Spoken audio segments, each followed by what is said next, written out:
Okay, welcome back to Nick Lenz Comic Corner, classic / non-classic. That's episode number 3070, Doubleshot number 2964.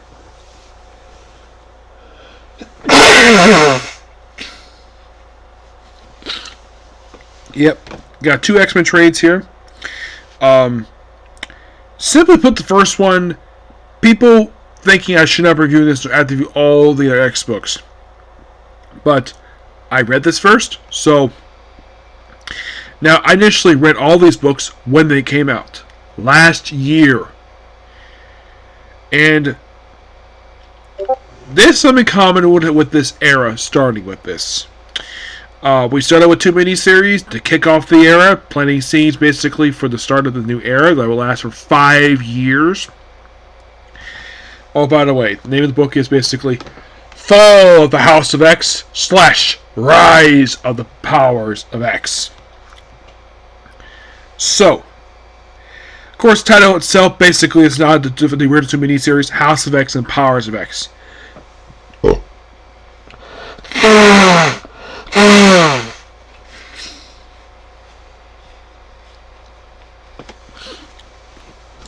Now, Fall of House of X picks up right where X-Men Volume 6, number 29 leaves off. Rise, now, basically, of course, this book also contains not only these two miniseries, which are 5 issues apiece, plus it contains a short story, basically one of the stories from X-Men Volume 6, number 35. Yes, written by Gary Duggan. Yeah, he's not the only writer here. We also have, basically for the Fall of House of X, that's done by Gary Duggan, with Lucas Warnack and Jahafro Morales, who does issues 3 and 4 with him, and Sylvia Castillo, who does issue number 5. The cover is by Pepe Lores and Martin Garcia. Karen Gillian does Rise of the Power of X, probably because I think it picks up right where Immortal X-Men leaves off. And you have R.B. Silva doing the artwork here for the first 4 issues. The last issue is done by Lucio Fucito. The writing for the X-Men 35 is done by Gary Duggan, Al Ewing, Karen Gillian, Joshua Cassara, Phil Noto. Oh, these are artists. Joshua Cassara, Phil Noto, Lucas Warnack, Lionel Francis Yu, Walt Simonson, Mark Brooks, John Major, who does like 2 pages. Scott Hanna, Jerome Opia, Luca Fagino, Sylvia Cassell, and Sarah Pacelli. The cover art for this one's by Marco Medina's, Matt Hellsworks, and Matthew Watson. You're probably thinking for 35, which one of the stories is this one? It is the opening story of the book. Yes. I think that was collected in the X-Men Volume 6 trade. Yes, I think so. So, now, of course, like I said, this contains like the 2 miniseries. Basically, how this is structured is that we have 1 issue of Fall of X, and then we go to Rise, and go back and forth for a while. That's kind of how this works.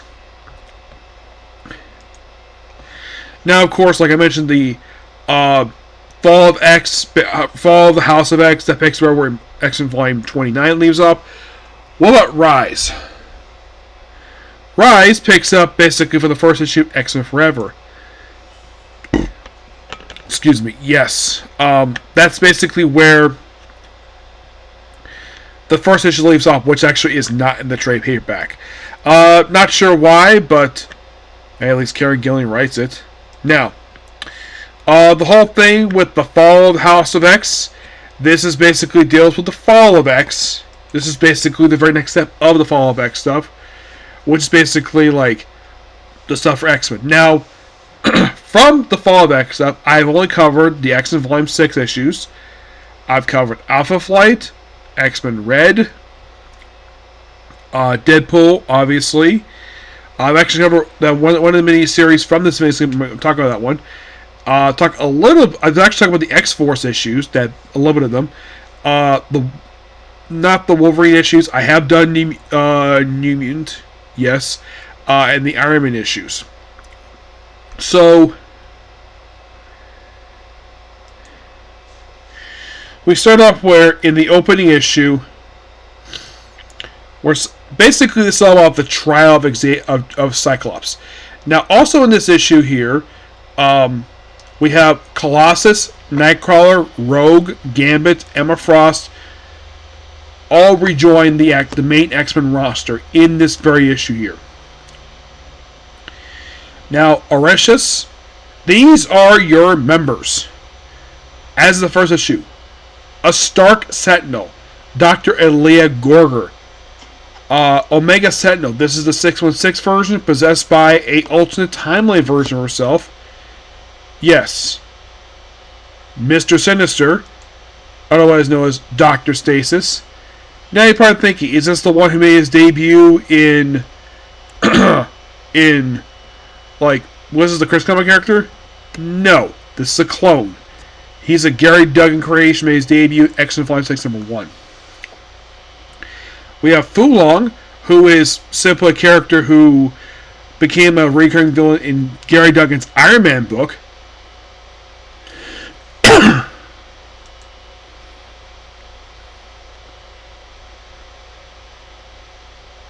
And here's a quote. Basically, he says, he hates mutants because he's born mutant parents. Now, you're probably thinking, like, okay, so here's a quote. It can include the reason why Feng Long, this is Kevin Long, hates mutants because even though he was born mutant parents, he himself was not born mutant, which makes him feel jealous.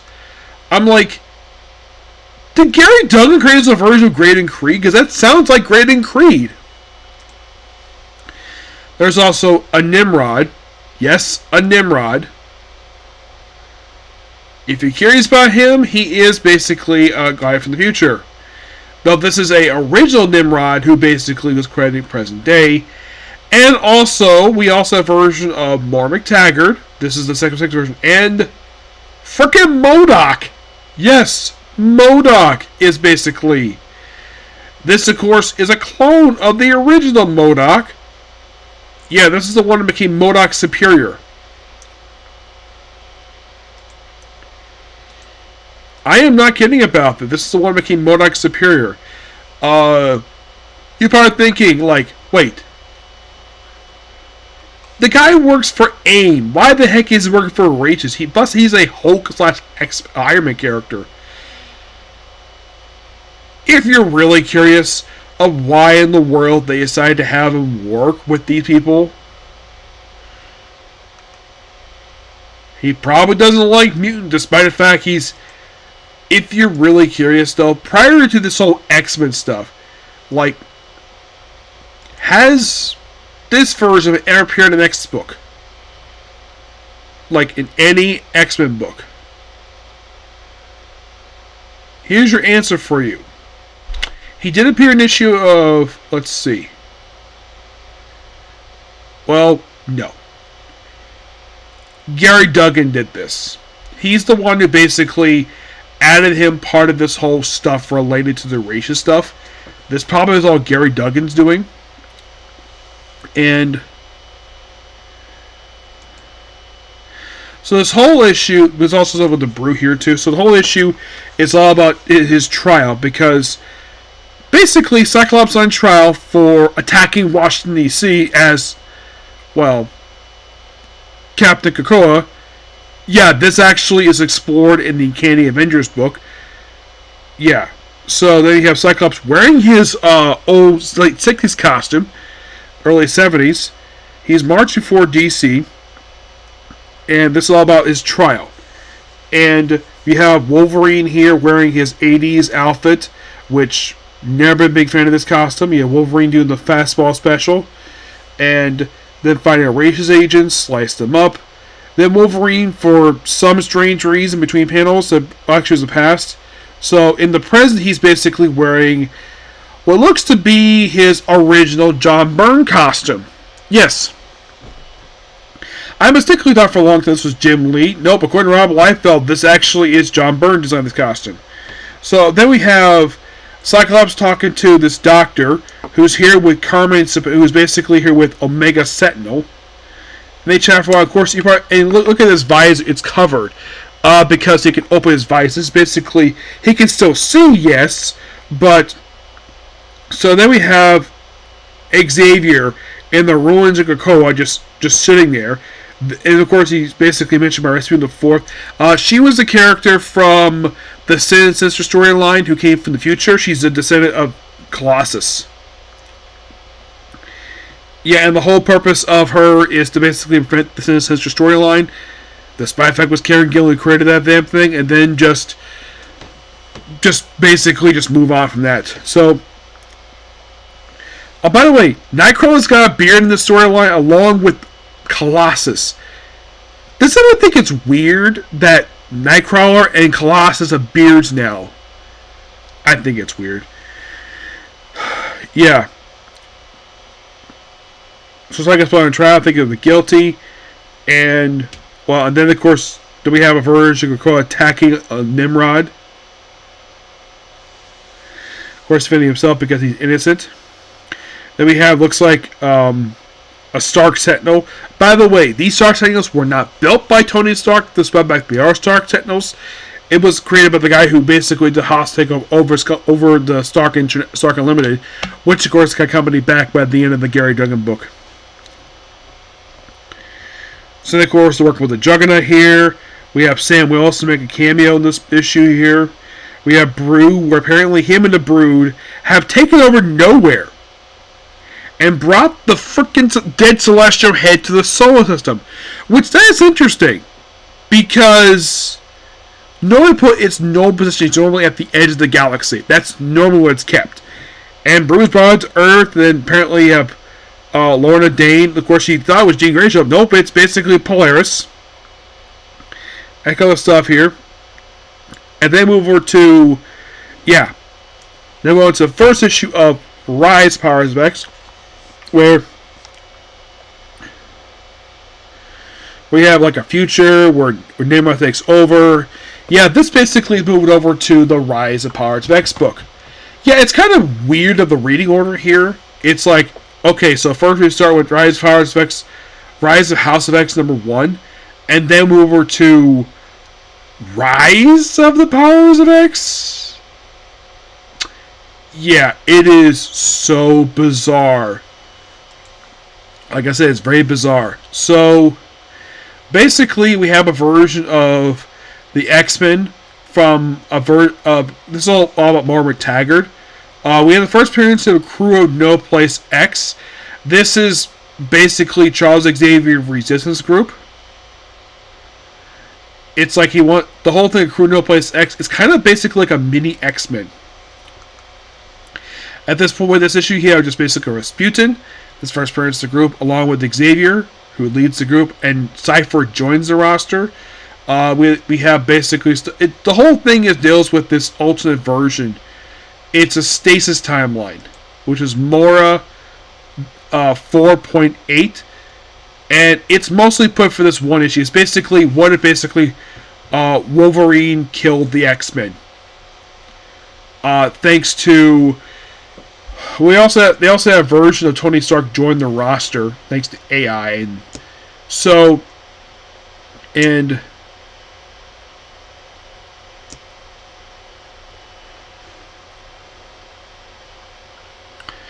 just a vision. That's mostly what this issue is. It's like, what if basically they're all killed by Wolverine thanks to being manipulated by Mr. Sinister. It's just an alternate timeline. And move back over to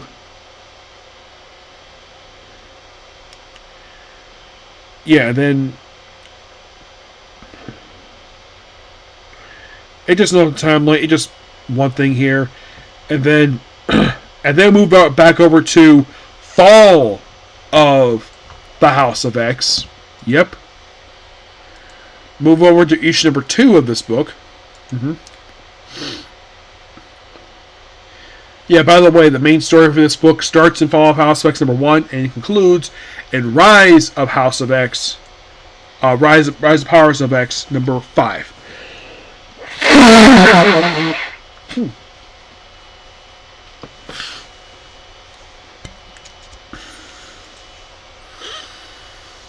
That's better.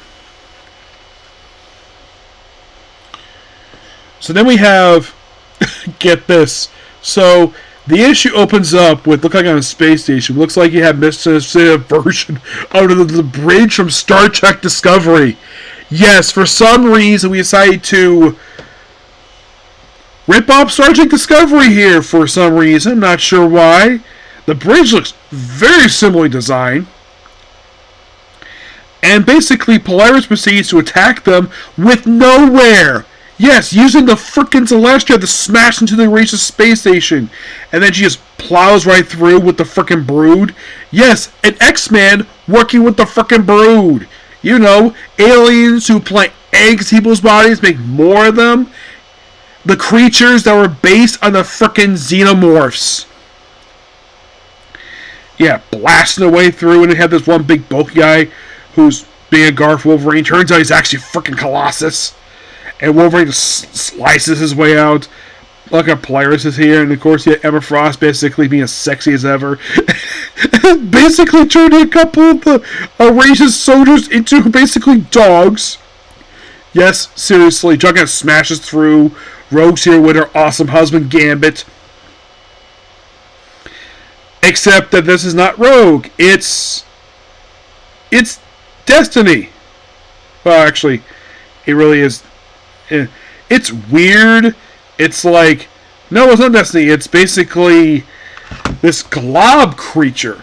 You're thinking, what the heck is this? By the way, player who joins the X-Men and Mindfold. Yes, Mindfold, a character Hickman created for. So by the end of this issue, MODOK leaves Orasis. Yeah, he leaves. That's interesting. Yes.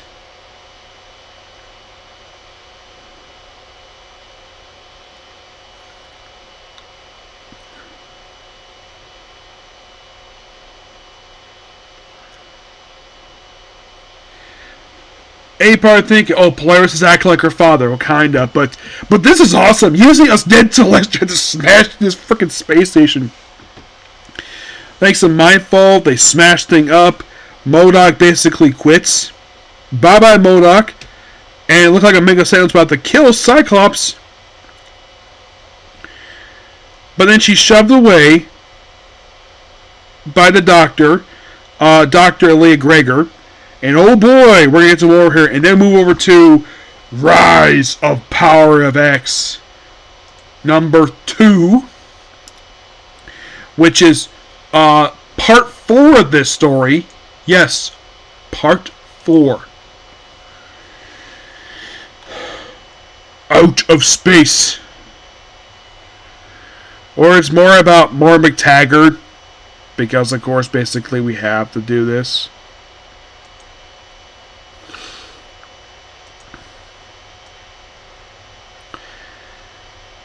And the whole thing with this issue looked like we have appearance by Rachel Summers.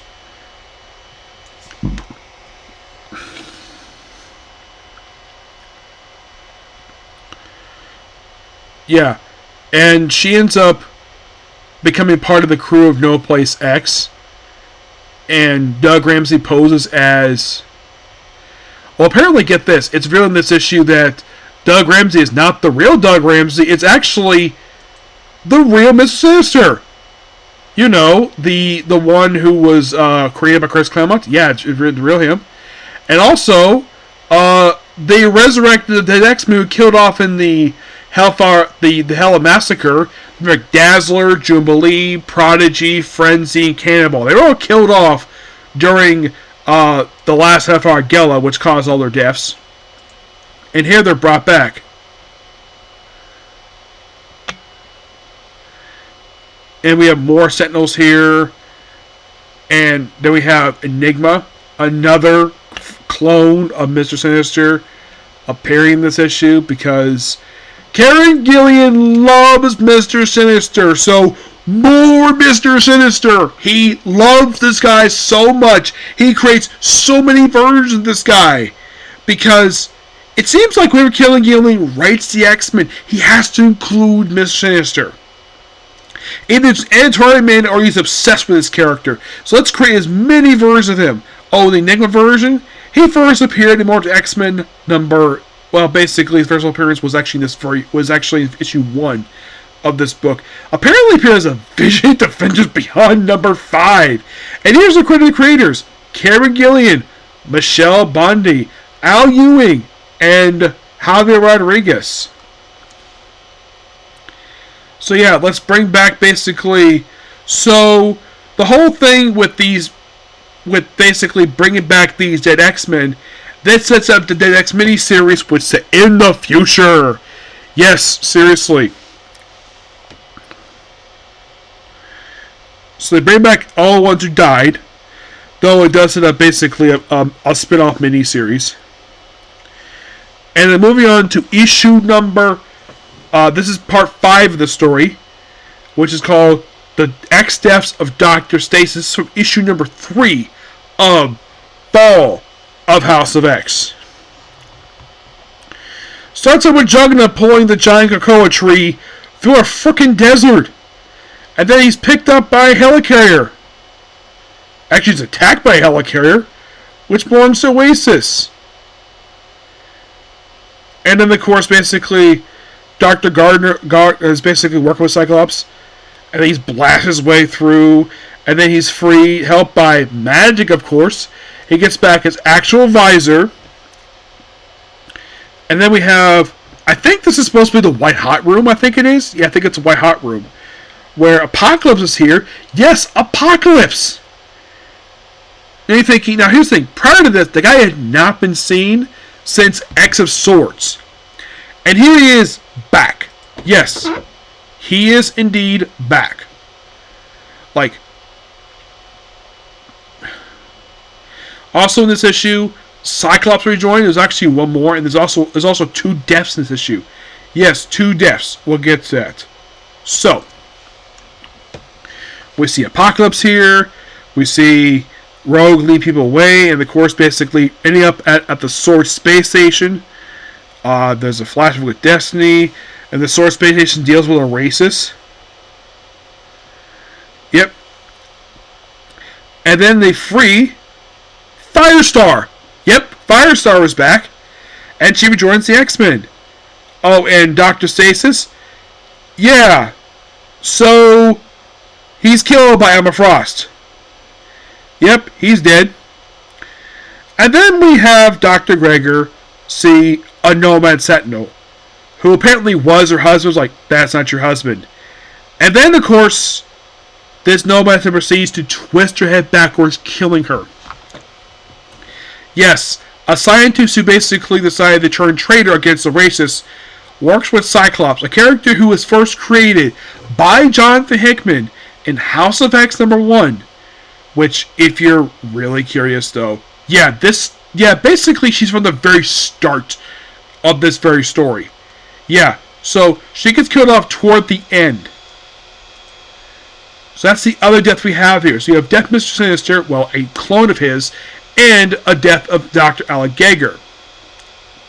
Gregor. Yes. So, yeah, she didn't do much this whole event, and she gets killed because Cyclops obviously attacks him. And then we have then we cut back to the Rise of Powers of X,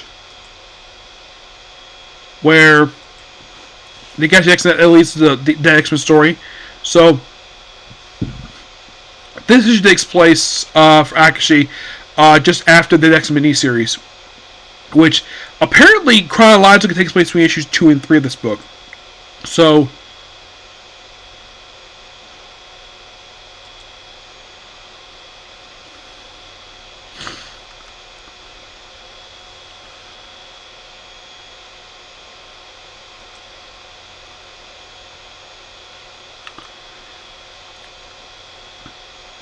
yeah, the story of this book continued over in X-Men Forever #2, which means that the first 2 issues take place between those 2 issues of X-Men Forever. So, the whole thing is basically all about Margaret Taggart and Xavier trying to shoot a teenage version of her. We have a couple of deaths here, but don't worry, they're undone pretty quickly. Yeah, and then of course Xavier turns on his crew. Yes.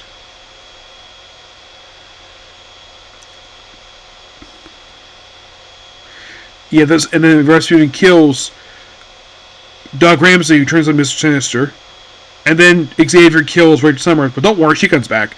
And then moving back over to the fall of House of X. This, of course, is issue number 4. Where there is a death.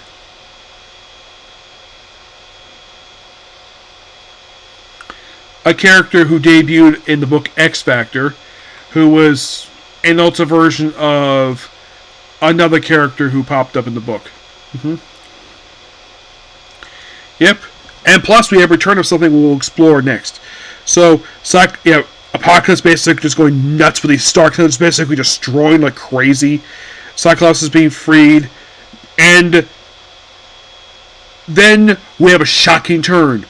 Charles Xavier becomes a bad guy and joins Oasis as one of their newest agents.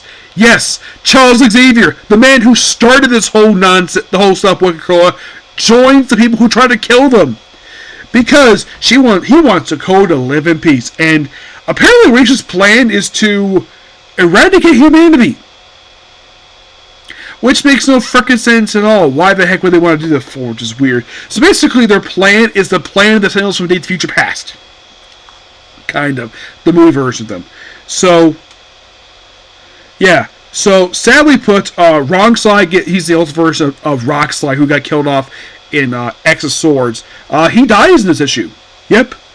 A guy who's been replaced. Of course, you have Xavier basically, he just turned bad guy. Scott's like, no, we don't want that. So then, of course, we have, I kid you not, a racist spaceship, which would be so much of the spaceships from Stark SG-1, where we have, and by the way, it's commanded by the Air Force, where one of them orders a fire on something like No More Humans. So then, of course, Wrongslide is killed. And then the racist space station is like, look like it's firing the plane, look like it's destroyed. Wrongslide is killed. Then you have Cyclops fighting Omega Sentinel. You have Colossus and Rogue fighting the Nomad Sentinel. And then frickin' Storm shows up. Yes, Storm finally makes an appearance. And you're thinking, where the heck was she in this book? Good question. Yeah. Good freaking question. Where the heck was she? It's kind of weird. It shows up toward the end of the issue. And then we move back over to Rise of Powers of X, issue 4.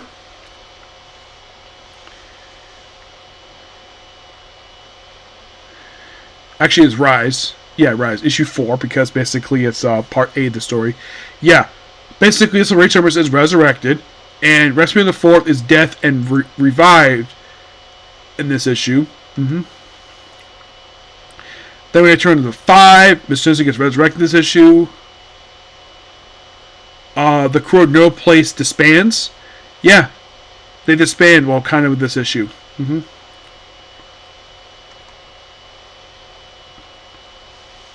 then the Krakoa stories continued in X-Men Forever.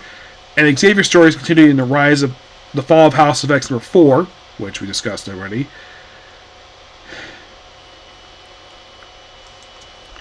Yeah, where... So it's like halfway to the story, one of the heroes just turns bad because we need to get rid of Xavier for reasons. I'll explain more of that later because I want to take him off the board so badly. So...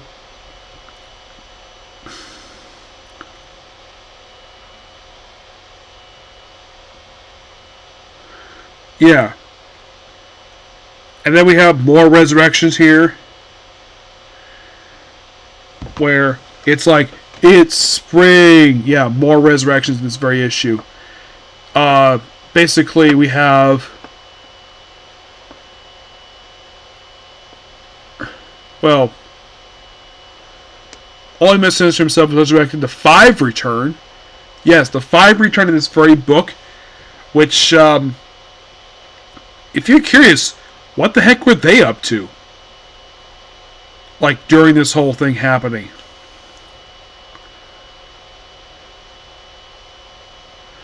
Basically, they had not made an appearance since Immortal X-Men number 16. That was the last time they appeared. Yes. And then they return in this book, Rise of House of X number 4, and then the story continues over X-Men Forever. Yes.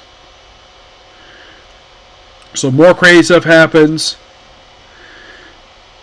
And then moving over to the Fall of House of X, number 5, which is the conclusion of the miniseries that started it all. So basically, in this issue, it's kind of basically wrap up the main story here with this one. So yeah, so basically, Wolverine's losing against Nimrod. Then Magneto returns. Yes, he was resurrected in the miniseries. I'll discuss another time. But yeah, Magneto's back with the X-Men, which is awesome. Him basically just fighting alongside his awesome daughter. Emma Frost is punching Nimrod. And Nightcrawler basically bamps in. You want to end it? Start with me. And everyone's like, with pleasure, dudes. Yep, and then you have just... Well, they basically end the whole Omega Sentinel thing where she was possessed by an alternate version of herself, and now she has been liberated, and just... Yeah, she's been liberated here. And it's like, any last words? She will let you kill me. Is this more prayed about your dead wife? No, let me introduce you to Storm. And Storm basically blasts the freaking hell out of him. Damn. I'm like, this is awesome. Hello, brother, I missed you. Same here. Floor is yours. And then you have Storm, Magneto, and Polaris blast Nimrod. Yes. Yeah, and he was freaking destroyed this issue. Yes, they destroy freaking him. Yes. And they did, and basically, like, he's like, just saying numbers, and he is destroyed. Yep. It's like, we'll leave now. And the station they're on explodes. The Sark Sentinels are basically collapsing. Xavier just does his own thing. Has this weird vision. And then we have like we have basically fallen Sentinels and like 2 giant hands. Could that be a dead Celestial? Who knows? And then Apocalypse basically show up here like, yep. And then we have flashbacks to original X-Men, 80s with Dark Phoenix Saga, like, and then we wrap this thing up with the Rise of Powers of X number 5. The story ends with this very story. Yep.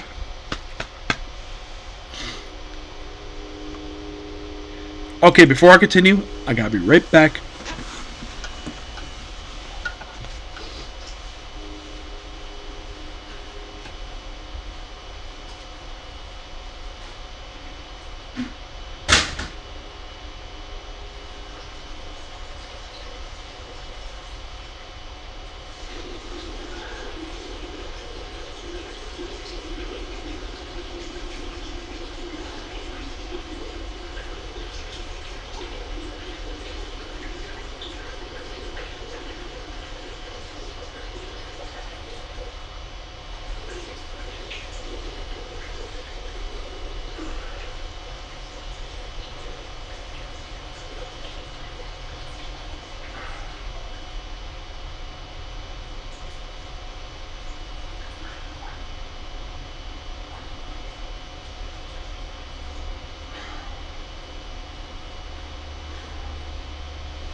That's better. Okay, sorry about that. I had to take care of some business. Okay, so now to end this whole thing, for issue number 5 of the Rise of Powers of X, known as Now and Forever, where Jean Grey has come back, and now she's once again host of Phoenix Force. Basically undoing what Ed Bronson did with the Extermination miniseries, where it actually was the Resurrection of the Resurrection Jean Grey miniseries, where basically she had no use for it, and now she's once again the host. So basically, we're ignoring Matthew Rosenberg.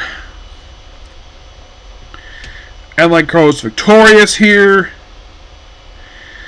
Yeah, Mr. Chester basically then.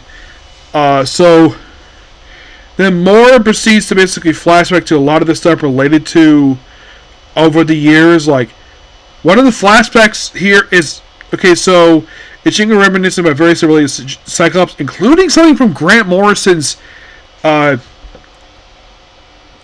Morrison's New X-Men with this, where Jean Grey is finding out about the shocking affair between, like, this So then basically it's, like, various stuff that's happened over the years. It's like,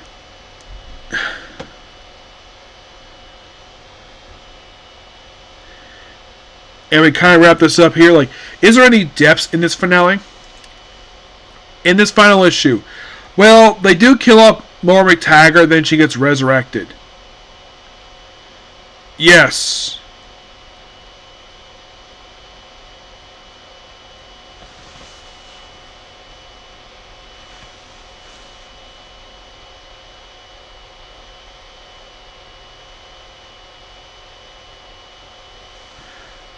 And basically, thanks to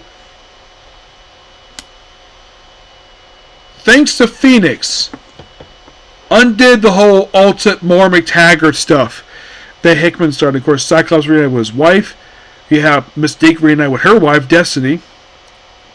You have Cyclops basically, you have Charles Xavier surrendering to the army for all this crazy stuff, and of course, basically, like, and then move on to X-Men 35, which is basically, in a way, this story here is the epilogue.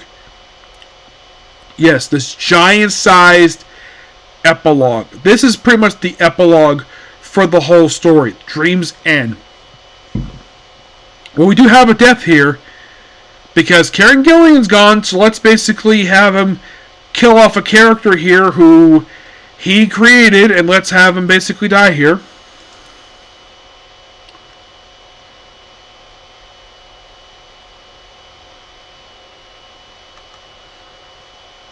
Yeah, this is the story here, done by many different writers and artists. Oh, a little fun fact about this issue here, 35.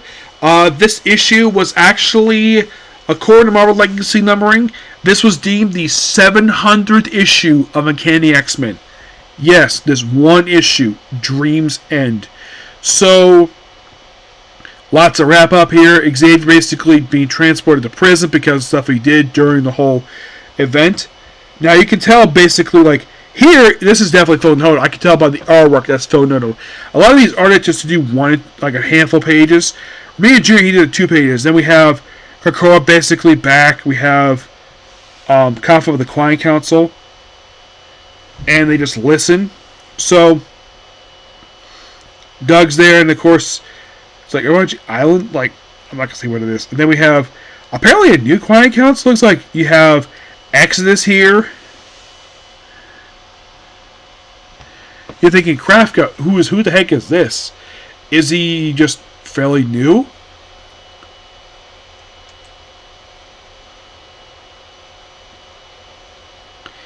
Yes. Well, actually, he made his debut in Giants and X-Men, Jean Grey and Emma Frost.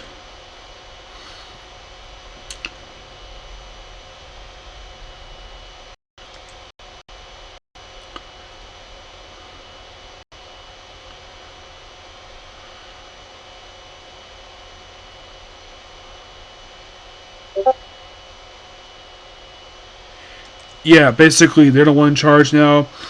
Oh, yeah, and also, get this. They undid, mention all 15 million mutants the Genoshan did. Yes. So with this very scene here, these 15 was actually 60 million. Basically, in a way, Gary Duggan, Karen Gillan, and Al Ewing just undid Eve for Extinction. Which, in that famous story, an Omega, basically a Tri-Sentinel, killed millions of people. And they give the Allen to the resurrected mutants.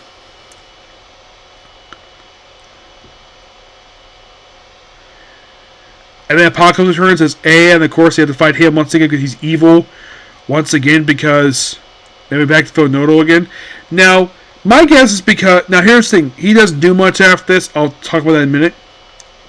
So, yeah, and then we have more fighting with him. Then we have Doctor Doom show up here. Because... Yeah, and then we have Captain Krakoa. And then here's the John Romita Jr. art where you can tell basically this one page. Yeah, that's John Romita Jr. The only reason why he's here because they drew Uncanny X-Men. Yep. It's all like many pages fighting him for this final story here.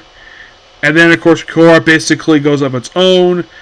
And then we have Mother Righteous get killed off here by Mystique. Yep.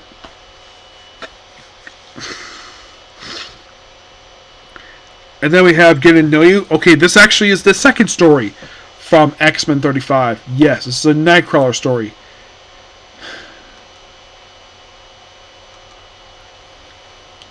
So they have the first two stories in here.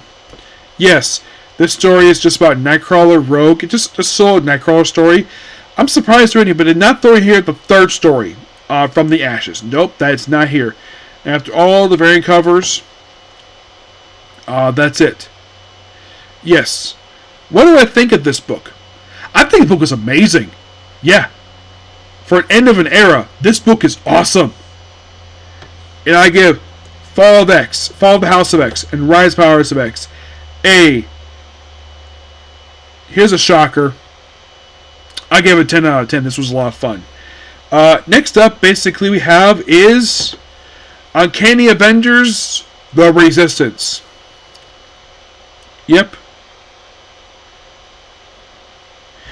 Yeah, this is also by Gary Duggan. This is basically part of the Fall of X. Basically, the Uncanny Avengers were reassembled. The Unity Squad, that is, yes. They were reassembled, not in this book. Oh, no.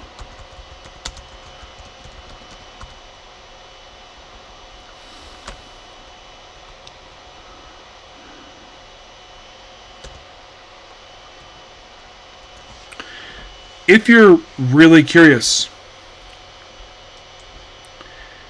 where are they reassembled? Well, it wasn't this book. Nope.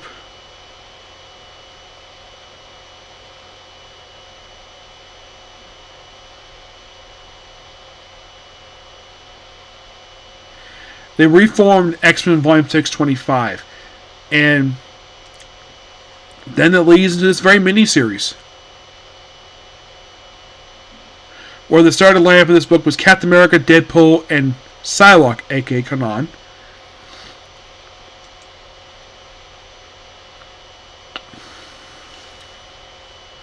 Yeah, they were brought back here.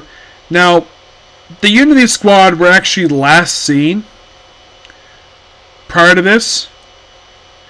In Avengers 690, yes, they were kind of featured in Quicksilver probably in a flashback in Deadpool 300. But this was kind of the return. And then this very mini-series. Where the story actually starts off not in the first issue, but actually in a free comic book day issue. Yes. Known as Prescribed Burn. Gary Duggan did this one where basically we have this mystery of Captain Krakoa, except it's not a Cyclops, it's an imposter. Gary Duggan is pretty much on the writing here, both the short story from the free comic day issue and the mini-series. When Joshua Correa does the Prescribed Burn story, the main story is done by Javier Guerrero. Javier Guerrero does 1, 2, 4 through 5. 3 is done by Emil Larson. Cover artist is Molly Howell. Actually, the colorist. The cover of main issues is Habiger and Molly Harrow is the colorist. So, in this book, it is mostly put just a mysterious man, and he passes by Destiny and Mystique during the events of the Hellfire Gala, and proceeds to take a racist needle, inject into the Captain Crow armor, which is similar by Cyclops, and Cyclops shows up here in the Jim Lee costume, which is so cool. This mysterious man punches Cyclops and apparently kills him, but don't worry, he lives. And then he proceeds to fly up DC and attack the Capitol. And of course, they're blamed. So Captain America fights up the racist agents with, of course, the help of Rogue. Yes, Rogue.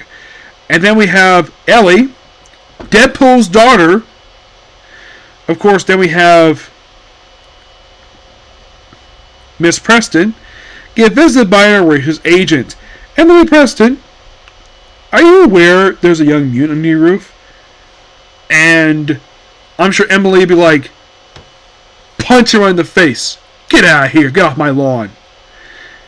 Oh, by the way, this is not really Fall Out Boy at all.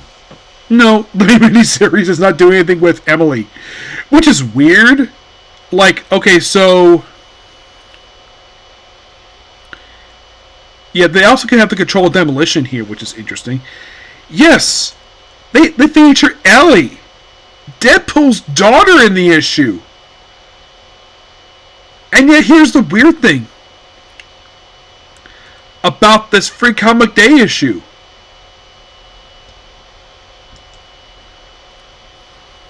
Yeah. This story is not really mentioned after this. It literally is continued in Deadpool. Basically, after this, she's not seen again after this one-shot story until the launch of the recent Deadpool book just last year. And you're thinking, oh, was the second story here basically just a backdoor pilot into the Deadpool book? Yes.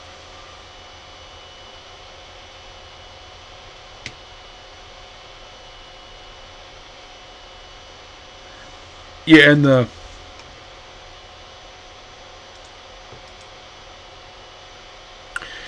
third story here is basically just deals with gods. And then we have MODOK and Miss Sinister. This is a clone of them. And then basically they just... this is basically them reviving this mysterious person. Who is this? We'll find out later. And it's surprising. We have Mutant Massacre. Yep. And Ben Year's like, yeah, Ben Year gets featured in this miniseries. Like, thanks, Rach, for slamming this door shut. No, it's not shut. Yeah. And then, of course, basically, now, this scene seems familiar. You have a man hauling on mutants to looks like a camp. Supposed to be killed off. And, like, move it, lady. And then, of course, the guy is killed by Psylocke. The scene is very similar. In Days Future Past. Yes, for some reason, Erasures is basically taking a lot of... it's like the writers of the X books for the Fall of X stuff and Fall of House of X. It's like a lot of inspiration from Days Future Past. The timeline, of course. Why? Don't know why. And like, you killed so many children on the island. And then she's stopped by Captain America, who proceeds to knock out all the racist agents, and of course seen here with Quicksilver and Deadpool. Yes, frickin' Deadpool, which Gary Duncan wrote his book, of course. It's kind of weird, though, the fact that Ellie, who appeared in that Free Comic Day, she's not doing anything for a whole year. Yeah, as for the reason for this, I'm not really sure of why. It's like they're planning to do something with this thing, and then, like, nothing. No, seriously. It's like they just didn't really plan to do anything with Ellie. It's like, oh, we brought her back, and then did nothing for her for a whole year. So basically, then we have Monet here, who's basically operating as penance here. And then we have Captain Co working with the new mutant elimination comprised of the Blob. Yes, the Blob. and a guy who I think was the creation of Rob Liefeld. Wildside. Yep, I was right, because I come with the design, it's Rob Liefeld. Yeah. So, New Liberation Front is back. Yeah, and once again, they're terrorists. And then of course, Capricorn recruits, and this is a shocker, the Ferris twins. You know, the brother and sister who actually sleep together. Yep, and then of course, basically, the sister duo,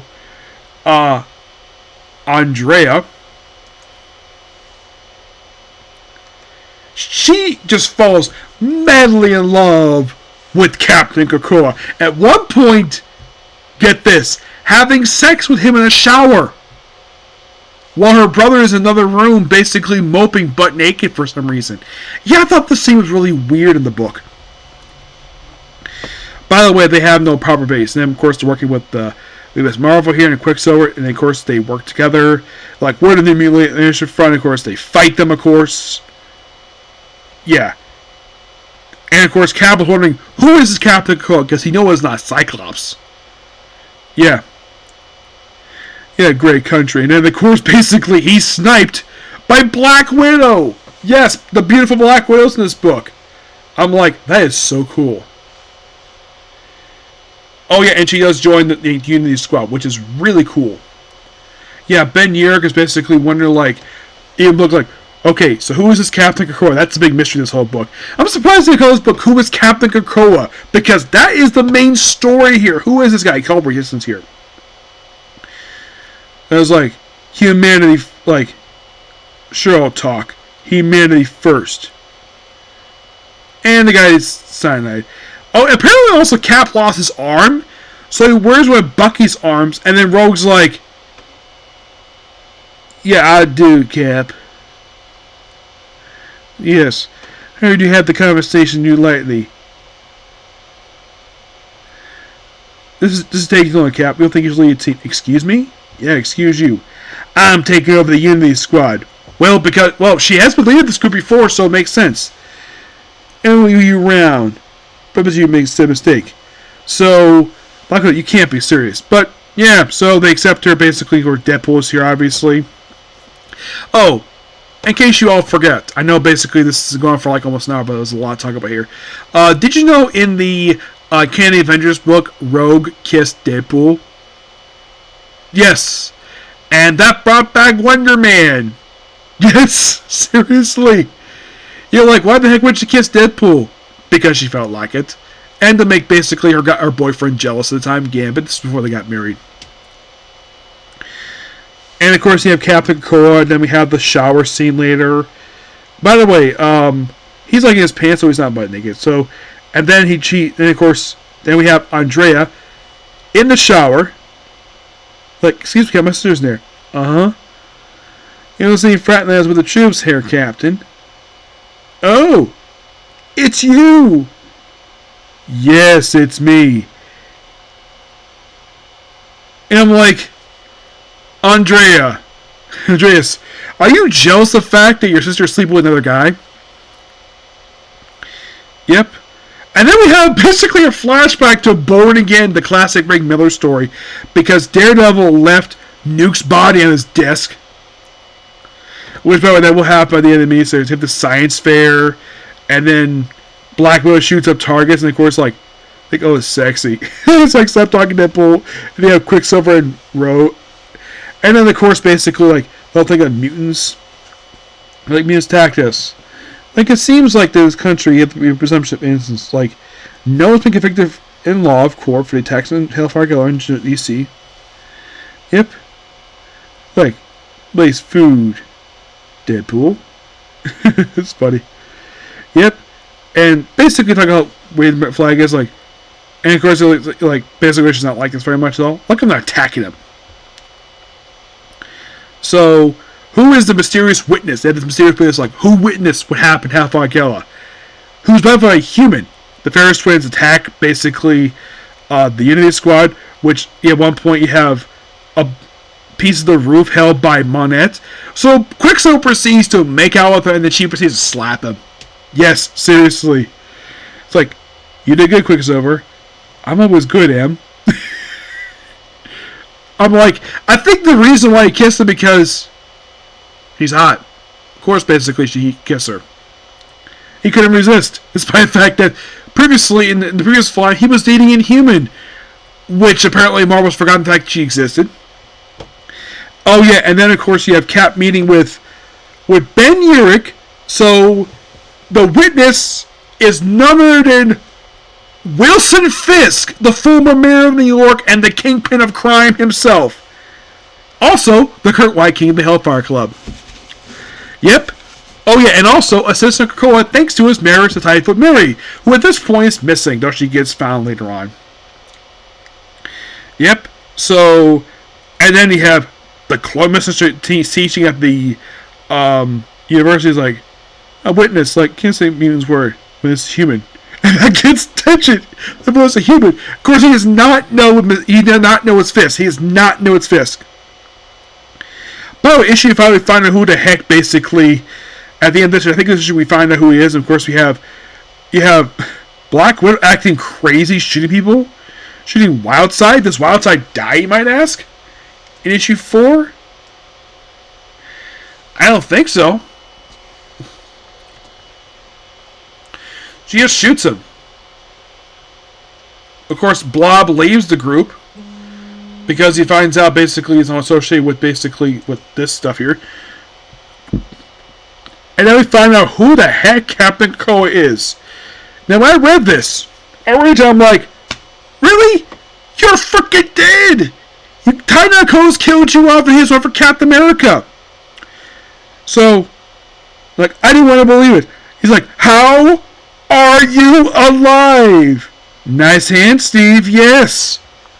So, Captain Krakoa is Civil Rogers, the Hydra Captain America, the main villain of the Secret Empire story that everybody hates or some people likes.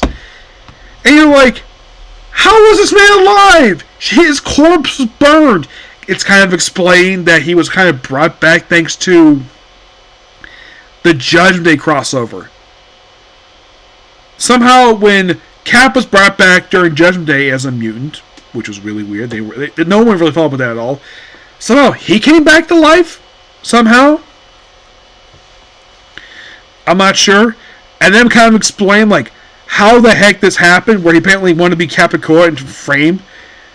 Yeah.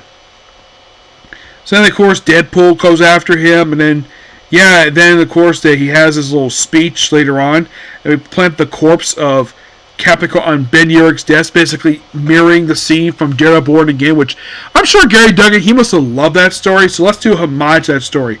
And then you have Blob working alongside Wilson Fisk, which is kind of interesting. Which, by the way, prior to this story, these two never met. And what these two guys have in common? They're both created by Stan Lee. No joke, they seriously are. Though Roy Thomas, here's the thing. John Romita Sr. was the artist who helped create Kingpin, while in the case of Blob, it was Jack Kirby. Yes.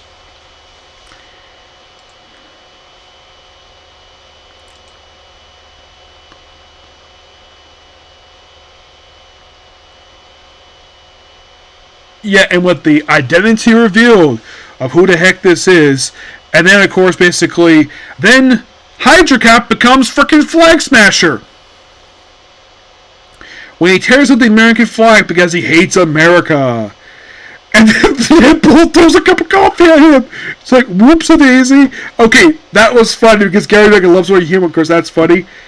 Yeah, and in case you're curious, of course, you have, handshake, never at the end. And now, those of you curious, though, about basically the Unity Squad, did they appear again after this miniseries wrapped up?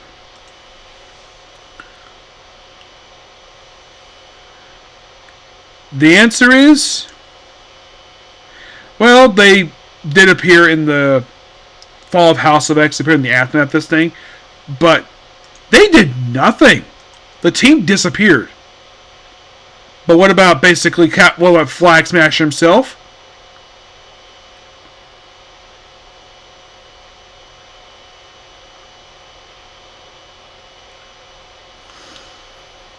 And those of you curious, so like, okay, so like, has he done anything since the event wrapped up? Well, he did return after this. Like, get this. His most recent appearance, they brought him back in West Coast Avengers. The current volume. Yes.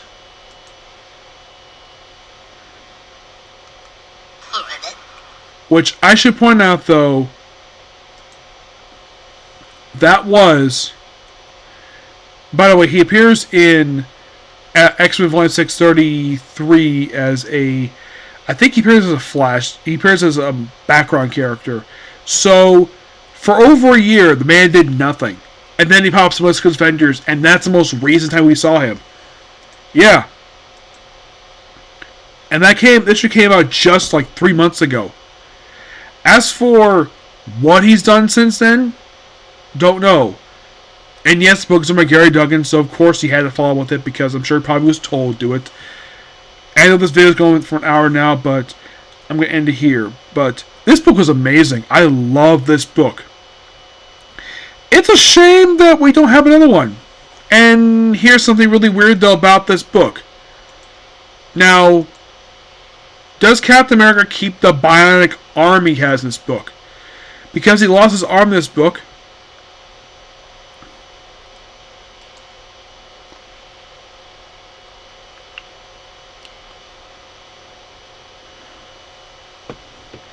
As far as I can tell, this has been virtually been ignored.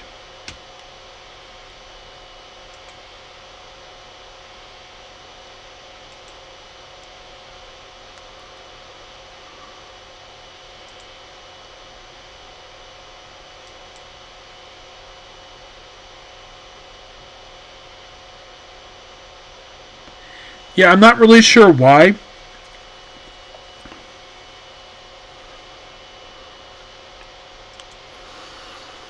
But the whole thing with Cap having this bionic arm, here's the weird thing about it. It's not mentioned. Yeah, for some reason, writers have been ignoring this. Yeah. Not really sure why, but they have been ignoring it. I'm like, so... what was the point of him losing his arm if you're not going to do anything with it? Yeah, that's kind of the weird thing. It's like if all these comics come out at the same time and there is no mention of him having a bionic arm. My guess is that the writers... because I remember in other books, there is no mention of him having a bionic arm.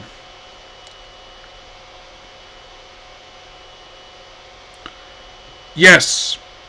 For some strange reason here, he's got this bionic arm. And then, like, in other books, it's not mentioned. Not sure why. Oh, by the way, Deadpool gets his own book after this. Don't worry about it. He's fine. Black Widow. Part of the main Avengers book with Cap. And, of course, Cap doesn't have a book anymore. Samuel Scott a book now. Quicksilver. Doesn't mention anything about Monette. Doesn't. Now, what does Monette do? Is she back with the X-Men?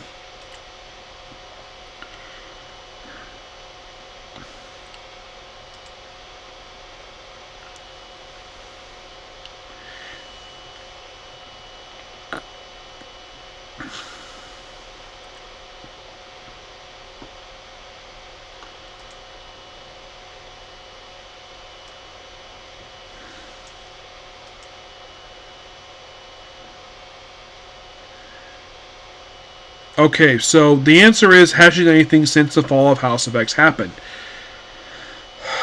She popped up in Black Panther. She's also popped up in the Quicksilver and Scarlet Witch miniseries. But after this, she popped up in Air Apocalypse and a couple issues of Uncanny X-Men. So she is another character who really hasn't done much since the miniseries wrapped up. Deadpool's still active, no problem with that. Quicksilver is around here and there. Kanan, I believe, is part of one of the X-Men teams right now. Yes, she is part of... I believe it's like the main... I think it's the team in the main X-Men book. Let me take a look here about this. I'm sorry if this is going on for over an hour. I apologize for that, but there's a lot of stuff happening in these books I had to explain. So, my apologies about that. Okay, so, yeah, she was added to the part of the main X-Men book by Jen McKay. That's where you can find her nowadays, and plus, she has a solo book. Yes, Kanan has a solo book. Yep. So she's still very much active in the Marvel comic universe. Rogue is part of Uncanny X. That's where you can find her nowadays. Black Widow's on the main Avengers team. Cap is main Avengers team. Deadpool's got his own solo book. Ben Urich. Okay, if you're really curious, like, has he been featured in anything since his miniseries wrapped up? Which...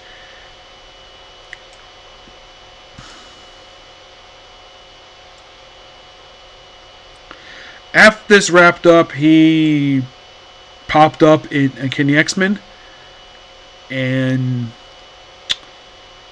in X-Men Volume 6. He did also appear a couple issues of Daredevil of the current run. Yep. But he has done virtually nothing. Yeah. His last appearance was almost a year ago. And he's done jack frickin' squat.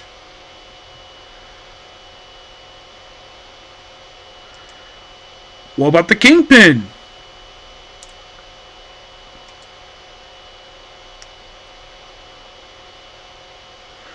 Well,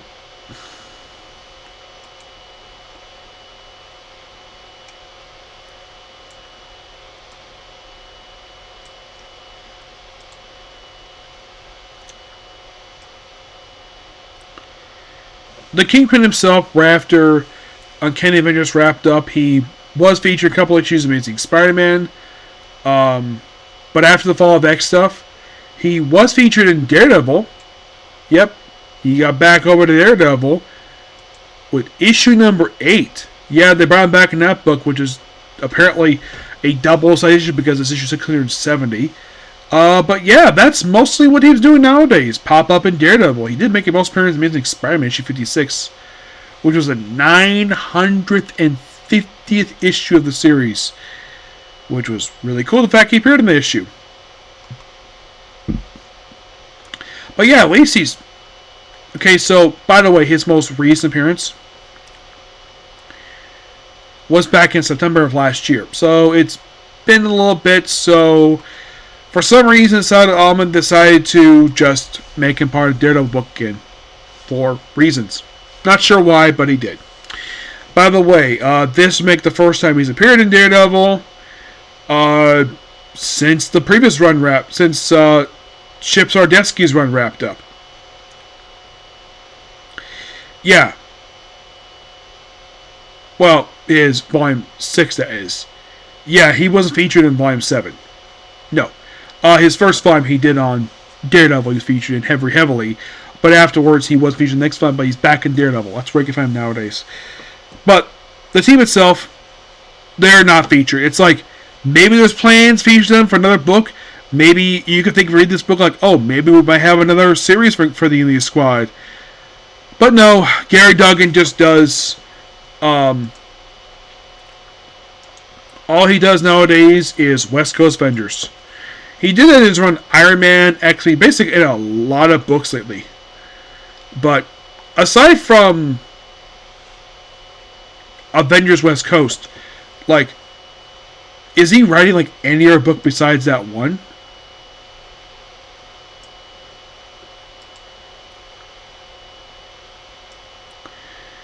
Aside from Avengers West Coast,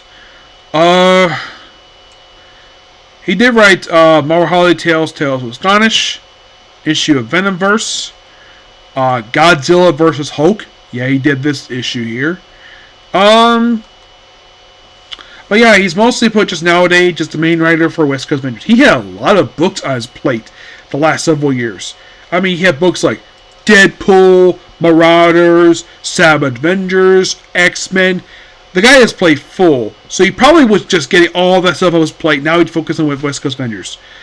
That's probably what he's doing now. So, let's end it here. So, as in the video, maybe. We'll find out, okay? But hopefully it won't be an hour long. Okay? Thanks for you. Bye.